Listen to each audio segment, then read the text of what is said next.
미국 전역이 지금 발칵 뒤집혔습니다. 시민의식 비교를 위해 한국과 중국, 일본에 방문한 CNN 다큐멘터리 팀이 충격적인 장면을 포착했기 때문인데요. 당시 현장에서 실제로 해당 상황을 지켜보던 몇몇 스태프들은 오열하기까지 했다는 비하인드 스토리까지 전해지고 있는 상황. 그렇다면 CNN 다큐멘터리 팀은 한국과 중국 그리고 일본에서 대체 어떤 장면을 목격했길래 이런 사연이 전해지는 걸까요? 저는 마이클 브리스톨, 다큐멘터리 감독으로 30년 넘게 다큐멘터리계에서 한 우물만 파온 사람입니다. 제 이름을 들어보셨을지도 모르겠네요. 세계의 미래 시리즈로 퓰리처상을 받았고 CNN과 BBC에서 특집 다큐멘터리를 만들어 왔습니다. 그동안의 저의 작품은 항상 진실과 현실을 담아내는 데에 중점을 둔 작품들이었어요. 그게 다큐멘터리에 대한 제 신념이었으니까요. 뉴욕타임즈에서는 저를 현실의 화가라고 불렀습니다. 그 별명에 걸맞게 다큐를 만들어 왔다고 자부할 수 있습니다.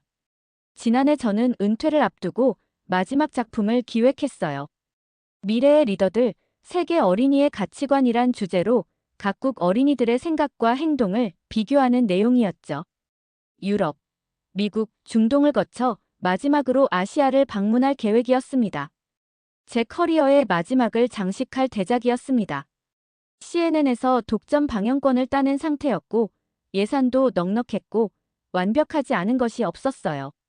솔직하게 말하면 처음엔 일본과 중국에만 비중을 크게 뒀습니다. 한국은 작은 나라라 문화적 영향력이 더 적을 거라고 생각했거든요. 지금 생각하면 너무 부끄럽지만 이런 말까지 했어요. 아시아의 소국, 아시아의 작은 나라. 하루면 충분하지 않겠어? 저는 서양 언론의 편협된 시선을 그대로 받아들이고 있던 사람이었던 겁니다. 한국에 대해서 아는 것이라곤 분단국가, 삼성과 현대 정도뿐이었거든요. 심지어 한국에 한 번도 방문해 본 적이 없으니 더욱 그런 생각을 하고 있었어요.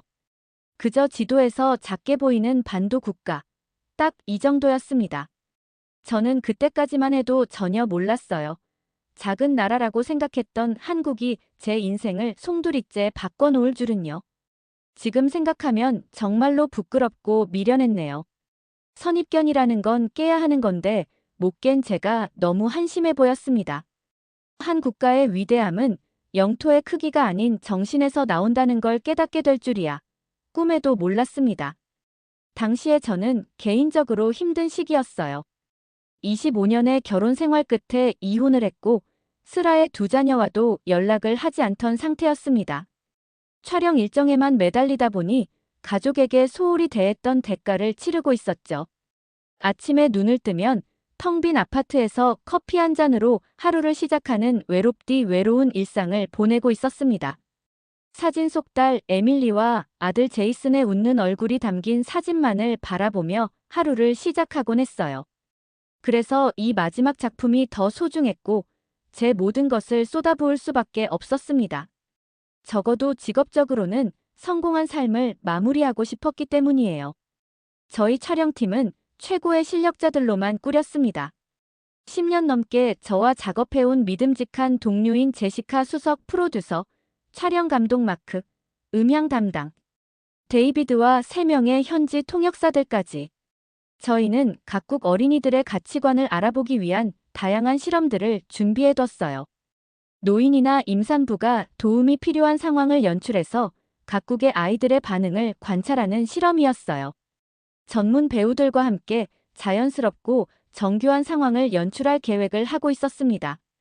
이번에 이 대형 프로젝트로 당신 커리어가 완벽하게 마무리될 거예요, 마이클. 제시카가 출발 전날 축하 파티에서 건넨 말입니다. 그녀의 말에 다들 박수를 쳤지만 저는 웃음 뒤에 이유 모를 공허함을 느끼고 있었죠. 가족 없이 맞이하는 성공이 무슨 의미가 있을까 싶어 혼자 씁쓸한 샴페인을 계속 홀짝였습니다. 출발 전날 밤 뉴욕 사무실에서 마지막 회의를 했습니다. 일본에서 2주, 중국에서 10일, 한국은 단 3일만 배정했죠. 제시카가 한국 일정이 너무 짧지 않냐고 물었을 때도 고집을 부렸습니다. 한국, 우리 시간이 얼마나 소중한데 그 나라에다가 3일 시간 쓰는 것도 길지. 얼마나 오만했는지 지금 생각하면 얼굴이 달아오르는 게 느껴질 정도입니다. 그때 회의실에 있던 모든 사람들이 제 말이 맞다는 듯 고개를 끄덕였죠. 누구도 반대 의견을 내지 않았어요. 그때까지만 해도 그들도 아무도 몰랐을 겁니다. 그 작은 나라가 전 세계를 감동시키고 제 편협했던 마음의 벽까지 허물어버릴 줄은 말이죠. 모든 계획이 갑작스레 바뀌게 된 건 다음 날 아침, 일본행 비행기를 타려고 공항에 갔을 때부터였어요. 비행기에 탑승하려고 준비하던 그날 공항에는 갑작스러운 소식이 들려왔습니다. 일본 도쿄에 태풍이 접근 중이라서 하네다 공항은 폐쇄해 모든 항공편이 취소됐다는 소식이었어요. 제작팀은 일본 촬영을 위해 모든 준비를 마친 상태여서 그 자리에서 발만 동동 굴렀습니다. 도쿄에서 가장 유명한 초등학교에서 촬영을 위해 미리 약속을 해둔 상태였거든요. 마이클, 일정을 바꿔야 할 것 같아요. 한국부터 갈까요? 저는 그 제안이 썩 내키지 않았어요. 준비도 덜 된 상태에서 급하게 한국부터 가자니 짜증이 났죠. 하지만 대안이 없었고 결국 저희는 인천행 비행기에 몸을 실었어요. 비행 중에도 제 기분은 좋지 않았습니다. 창가에 앉아 멍하니 구름만 바라보고 있었죠. 그때 갑자기 심한 난기류를 만났습니다. 비행기가 엘리베이터처럼 급강하하는 느낌이었고 이러다간 죽겠구나 싶었습니다. 승객들이 비명을 질렀고 승객들의 짐들이 날아다니기 시작했어요. 그때 제 옆자리에 앉아 계시던 한국인 할머니가 뜬금없이 떨고 있는 제 손을 잡아주셨습니다. 괜찮아요. 곧 지나갈 거예요. 서툰 영어였지만 그 따뜻한 미소와 손길에 이상하게 마음이 진정됐습니다. 난기류가 지나간 후에도 할머니는 가방에서 귤을 꺼내 저에게 건네주셨죠. 비타민C 좋아요. 이거 먹으면 좀 괜찮을 거예요. 이 작은 친절이 제 마음에 벽에 균열을 낸 첫 번째 일이었습니다. 인천공항에 도착한 후 저희는 곧바로 또 다른 문제에 부딪혔습니다. 통역사가 길을 잘못 안내한 탓에 우리 일행은 미아가 되어버렸습니다. 복잡한 공항에서 어떻게 호텔로 가야 할지 몰라 당황하고 있었죠. 제가 지도를 들여다보고 있는데 한 중년 남성이 다가왔습니다. 그는 영어를 거의 못했어요. 하지만 손짓 발짓으로 도움이 필요한지 물었고 저희가 호텔 주소를 보여주자 스마트폰의 번역 앱을 열었습니다. 제가 도와드리겠습니다. 따라오세요.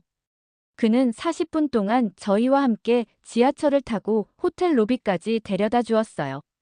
자신의 일정을 미루면서까지 말이에요. 가면서 번역 앱으로 서울 명소도 추천해 주셨고 맛집도 알려주셨습니다. 호텔에 도착해서 감사 인사를 하려는데 그는 손을 저으며 웃기만 했습니다. 외국인들에게 친절을 베푸는 건 당연한 일입니다. 행복한 여행 되세요.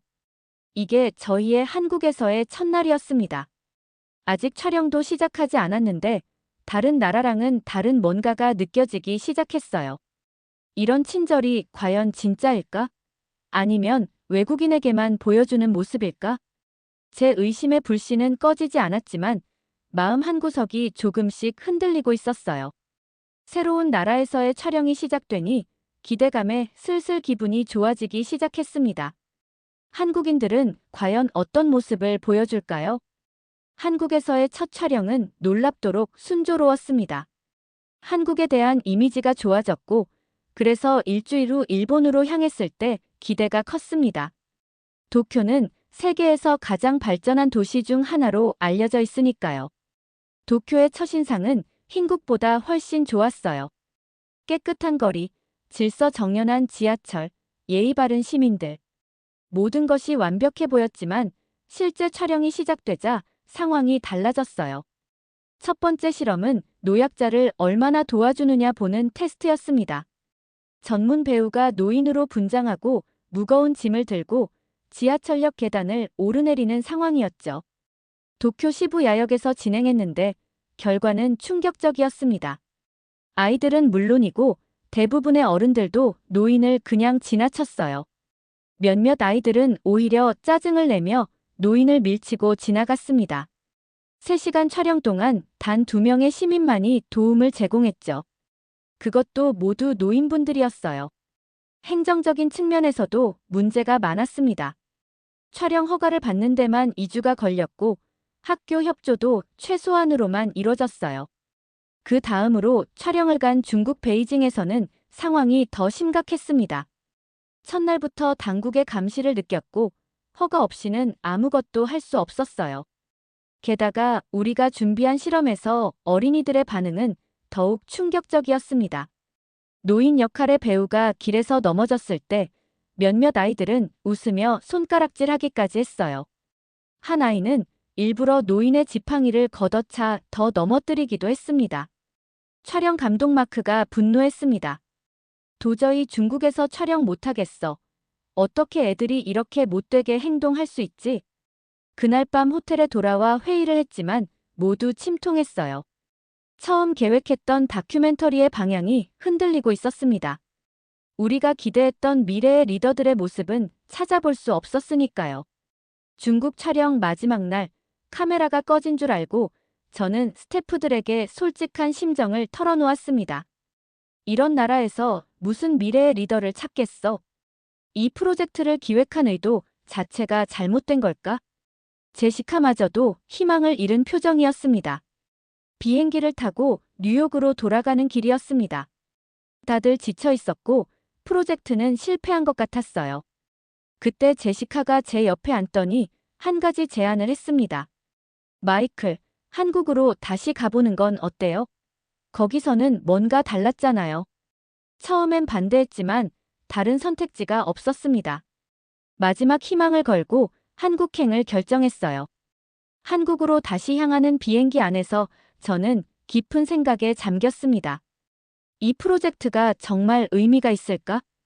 다른 나라에서 실패한 내용을 가지고 한국에서 무슨 차이를 기대할 수 있을까? 하지만 제가 느꼈던 한국에 대한 직감은 이상하게도 한국에게 기대를 하게 만들었어요. 첫 방문에서 느꼈던 그 따뜻함이 자꾸 생각났습니다. 인천공항에 도착하자마자 달라진 점을 느꼈습니다. 입국장을 나오는데 공항 직원이 먼저 다가와 도움이 필요한지 물어봤어요. 영어 말이에요. 이미 일본과 중국에서는 상상도 할 수 없던 일이었죠. 택시를 타고 서울 시내로 향하는 길에 운전사는 저희에게 한국의 역사와 문화에 대해 열정적으로 설명해 주셨습니다. 더듬더듬 서툰 영어였지만 그 진심이 느껴졌어요. 촬영 허가를 받기 위해 서울시청을 방문했는데 그곳에서의 경험은 더욱 놀라웠습니다. 담당 공무원은 우리 프로젝트에 큰 관심을 보이며 단 이틀 만에 모든 허가를 처리해줬어요. 일본에서 2주, 중국에서는 한 달이 걸렸던 일이 말이죠. 그뿐만이 아니었습니다. 그는 좋은 촬영 장소까지 추천해 주었어요. 강남역 주변과 명동은 어떨까요? 사람들이 많고 활기가 넘치는 곳이에요. 특히 하교 시간에 초등학생들이 많이 다니죠. 이 공무원의 적극적인 태도에 제작팀 모두가 놀랐습니다. 제시카가 귓속말로 제게 말했어요. 마이클, 이건 뭔가 다른데요? 이런 협조는 처음이에요. 서울의 한 초등학교도 방문했습니다. 교장 선생님은 우리를 따뜻하게 맞아주셨고 학생들과의 자연스러운 대화 시간도 마련해 주셨어요. 그곳에서 본 교실은 깨끗했고 아이들은 활기차고 예의 바르게 행동했습니다. 특히 눈에 띈 것은 교실 뒤편에 붙어있던 나눔과 배려의 날 포스터였어요. 매주 특별한 시간을 통해 아이들에게 타인을 돕는 법을 가르친다고 했습니다. 모든 것이 준비됐습니다. 이제 실제 실험을 진행할 차례였어요. 팀 전체가 긴장했습니다. 이것이 우리의 마지막 기회였으니까요. 만약 여기서도 실패한다면 프로젝트 전체를 포기해야 할 상황이었습니다. 그날 밤 호텔방에서 저는 창밖으로 보이는 서울의 불빛을 바라보며 생각했어요. 이 도시는 뭔가 다르다. 확실히 이 나라는 뭔가 특별하다. 다음 날 아침, 우리는 강남역 인근에서 첫 번째 실험을 시작했습니다. 그리고 그곳에서 저는 평생 잊지 못할 광경을 목격하게 됩니다. 강남역 인근 횡단보도. 배우 김 씨는 80대 노인으로 분장하고 느리게 신호등을 건너기 시작했습니다. 신호가 바뀌기 직전이었고 뒤에서는 차들이 기다리고 있었죠. 저는 카메라 모니터를 통해 상황을 지켜보고 있었습니다. 심장이 빠르게 뛰었어요. 과연 어떤 일이 벌어질까? 그때였습니다. 교복을 입은 초등학생 2명이 달려와 노인의 팔을 부축했어요. 할아버지, 제가 도와드릴게요. 조심하세요. 아이들은 자연스럽게 노인의 가방을 들어주고 천천히 길을 건넜습니다. 뒤에서 기다리던 차들도 참을성 있게 기다렸어요. 경적을 울리는 차는 단 한 대도 없었습니다. 저는 믿을 수 없어서 제시카를 바라봤어요. 그녀의 눈에도 놀라움이 가득했습니다. 우리는 이 장면을 다시 촬영하기로 했어요. 혹시 우연일지도 모르니까요. 하지만 결과는 매번 같았습니다. 5번의 실험에서 모두 아이들이 노인을 도왔어요. 심지어 한 번은 초등학생 남자아이가 건너편에서 노인을 발견하고 일부러 건너와 도움을 주기도 했습니다. 마크가 감탄했어요. 이 아이들은 연출이 아니야. 진짜 마음에서 우러나오는 행동이라고. 그는 20년 경력의 촬영 감독이었지만 이런 광경은 처음이라고 했습니다. 우리는 장소를 바꿔 명동에서도 실험했어요. 결과는 동일했습니다. 아이들은 자발적으로 노인을 도왔고 어떤 아이는 주변 어른들에게 비켜주세요. 할아버지가 지나가세요. 라고 외치기도 했습니다. 제가 한 아이에게 물었습니다. 왜 할아버지를 도와줬니? 그 아이의 대답은 단순하면서도 깊었어요. 그게 당연하잖아요. 우리 할아버지를 생각하면 도와드리는 게 당연하다고 생각해요. 이 말에 저는 가슴이 뭉클해졌습니다. 당연함, 그 단순한 가치가 이곳에서는 살아있었어요. 우리는 또 다른 실험도 진행했습니다. 임산부 역할의 배우가 버스에서 서 있는 상황이었어요. 일본과 중국에서는 대부분 자리를 양보하지 않았지만 서울에서는 달랐습니다. 초등학생들은 거의 예외 없이 자리에서 일어나 앉으세요라고 말했어요. 한 아이는 친구 3명과 함께 앉아 이야기하다가 임산부를 보자마자 즉시 일어났습니다. 친구들의 눈치를 보지도 않고요. 그날 저녁 호텔로 돌아와 촬영 영상을 검토하면서 저는 눈물을 참을 수 없었습니다. 이것은 단순한 예의나 규칙이 아니었어요. 이 아이들의 행동에는 진심이 담겨 있었습니다. 제시카가 제 어깨를 두드렸어요. 마이클, 당신이 찾던 미래의 리더들이 여기 있네요. 하지만 가장 놀라운 일은 다음 날 벌어졌습니다.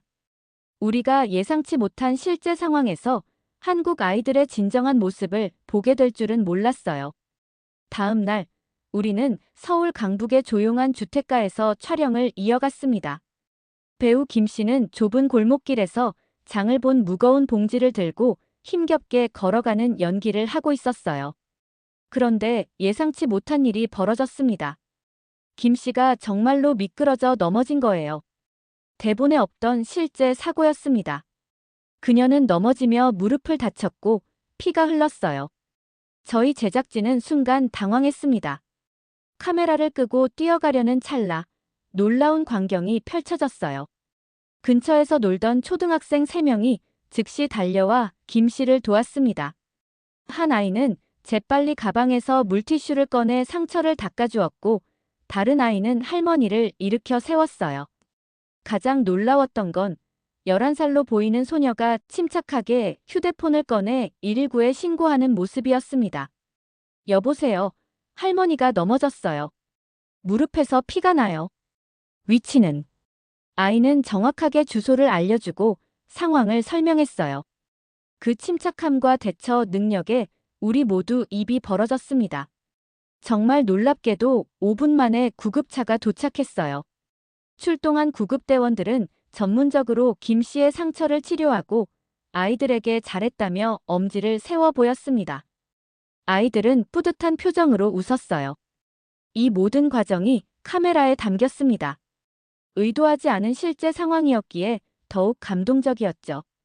우리는 아이들에게 다가가 왜 그렇게 행동했는지 물었습니다. 11살 소녀의 대답이 지금도 귓가에 생생합니다. 학교에서 안전교육 받았어요. 어려움에 처한 사람을 보면 도와야 한다고요. 특히 할머니, 할아버지 우리가 더 잘 보살펴 드려야 해요. 그 아이의 또래 친구도 자연스럽게 말을 이었습니다. 선생님이 항상 말씀하셨어요. 나눔은 결국 나에게 돌아온다고요. 할머니가 다치셔서 걱정됐어요.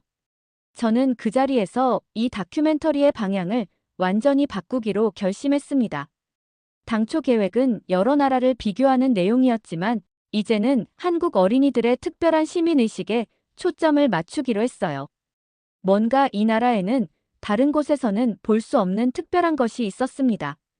그날 저녁 서울의 한 식당에서 팀 회의를 하면서 저는 제 생각을 나눴습니다. 이건 단순한 우연이 아니야. 이 아이들에게는 다른 나라 아이들에게는 없는 깊은 배려심이 있어. 우리는 한국 아이들의 이 비밀을 파헤쳐야 해. 모두가 동의했고 우리는 한국 교육 시스템과 문화에 대한 취재를 시작했습니다. 그리고 그 과정에서 저는 제 인생의 가장 큰 깨달음을 얻게 됩니다. 우리는 서울의 여러 초등학교를 방문하기 시작했습니다. 교장 선생님들과 교사들을 인터뷰하고 수업을 참관했어요. 가장 먼저 눈에 띈 것은 인성교육이라는 과목이었습니다. 한국 학교에서는 학업뿐만 아니라 인성을 가르치는 시간이 정규 과정에 포함되어 있었어요. 한 초등학교에서는 매주 금요일을 배려와 존중의 날로 지정해 운영하고 있었습니다. 아이들은 그날 특별한 활동을 통해 타인을 배려하는 법을 배웠어요. 한 교실에서는 역할극을 통해 노인의 입장이 되어보는 수업이 진행 중이었습니다. 아이들은 특수 안경을 쓰고 몸에 몸통 모양의 모래주머니를 착용해 노인의 신체적 불편함을 직접 체험했죠. 우리는 단순히 노인을 도와라라고 말하지 않아요. 한 선생님이 설명했습니다. 아이들이 직접 경험하고 공감할 수 있게 합니다. 그래야 머리로만 배우는 게 아닌 마음으로 배우거든요. 마음으로 배운다는 것, 그게 바로 한국 교육의 비밀이었어요. 또 다른 학교에서는 어르신 공경 프로젝트라는 활동을 통해 학생들이 정기적으로 근처 요양원을 방문한다고 했습니다.